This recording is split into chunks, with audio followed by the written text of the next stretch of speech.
Géry Tardieu guide les visiteurs à travers le site du futur hôtel qu'il a entrepris de faire construire. Un édifice de 10 étages avec chambres de luxe, boutiques et restaurants. L'ancien joueur de football professionnel a toujours pensé qu'il fallait investir en Haïti.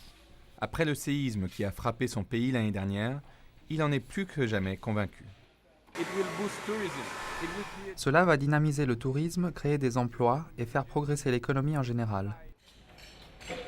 C'est grâce à un prêt de la Société financière internationale, la branche de la Banque mondiale en charge du secteur privé, que Géry Tardieu a pu lancer son grand projet. Aujourd'hui, celui-ci compte un grand nombre d'actionnaires locaux et internationaux. La structure de notre actionnariat est très vaste et très diversifiée. En cela, je pense que nous avons été pionniers, que nous donnons l'exemple. Pour les ingénieurs qui travaillent sur le chantier, l'intérêt n'est pas seulement de travailler, c'est aussi d'acquérir une expérience pratique sans précédent dans la reconstruction post-catastrophe et le parasismique. Vous savez qu'en Haïti, on n'a pas l'habitude de faire trop ces genres de construction de cette envergure-là. Et participer à ce genre de projet est une grande opportunité pour moi. Et après quoi, et surtout qu'ici, on a des dispositions parasismiques dans ce bâtiment et c'est très très profitable pour moi. Dans un contexte où l'emploi manque cruellement, le chantier fait travailler à lui seul 350 ouvriers et ingénieurs.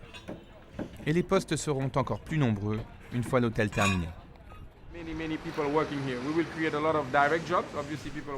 Nous allons créer beaucoup d'emplois directs dans l'hôtel même, au niveau des équipements, des services, mais aussi des emplois indirects, grâce par exemple aux achats alimentaires que nous effectuerons auprès de petites et moyennes entreprises.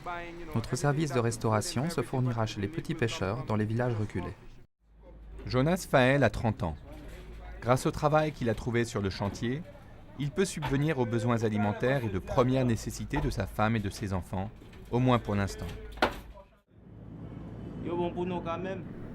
Ce projet est une bonne chose pour nous, mais ce serait encore mieux s'il y en avait plus de ce genre. Jonas Fael espère que de nombreux autres investisseurs vont venir dans son pays. Ce serait la promesse d'un emploi permanent pour lui et pour les milliers de Haïtiens qui vivent dans la pauvreté.